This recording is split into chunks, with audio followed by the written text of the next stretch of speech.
বাংলাদেশের স্বাধীনতার প্রতি যদি ভারতের শ্রদ্ধাবোধ থাকতো তাহলে শেখ হাসিনাকে তারা জায়গা দিতে পারে না। তারা বাংলাদেশে ফিরিয়ে দেওয়ার কথা এটাই প্রমাণ হয়েছে। বাংলাদেশ আমাদের বন্ধুরা, বাংলাদেশ আমাদের শত্রু রাষ্ট্রে পরিণত হয়েছে। আজকে দেখেন কিছুদিন আগে তিস্তায় গত 3 দিন তিস্তার লক্ষ লক্ষ জনগণ তিস্তার বাজে তিস্তায় অবস্থান দিয়েছে।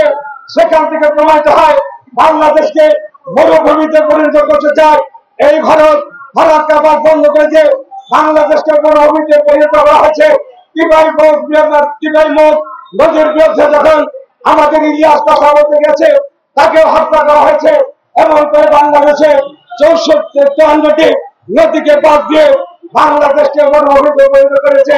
তাই বন্ধুরা আমার, আসুন আমরা এদেশকে বাঁচাতে হবে, এই জাতিকে বাঁচাতে হলে আন্দোলনের বিকল্প নাই। এই জাতিকে বাঁচাতে হলে একটি নিরপেক্ষ তত্ত্বাবধায়ক সরকারের অধীনে নির্বাচনের মাধ্যমে একটি স্বাধীন সার্বভৌম একটি রাষ্ট্র ব্যবস্থা পালনের জন্য নির্বাচিত সরকারের বিকল্প নাই। তাই আজকে আমি বলতে চাই, আপনি একজন সজ্জন ব্যক্তি, আপনাকে অন্তর্বর্তীকালীন সময়ের জন্য দায়িত্ব দেওয়া হয়েছে। আজকে অনেক কিছু ষড়যন্ত্র চলছে দেশের মধ্যে, কোন নির্বাচন যদি হতে না পারে, নির্বাচনের বিরুদ্ধে অনেক ষড়যন্ত্র হচ্ছে।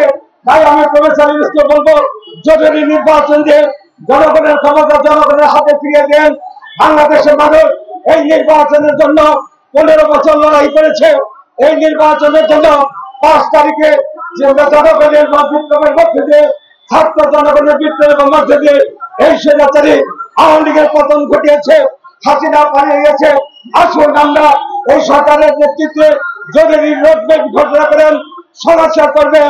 সংস্কার শব্দটা এটা একটা ধারাবাহিকতা, যতদিন রাষ্ট্র থাকবে, যতদিন আইনের শাসন থাকবে, যতদিন পার্লামেন্ট থাকবে, ততদিন সংস্কার করতেই হবে, করতেই থাকবে।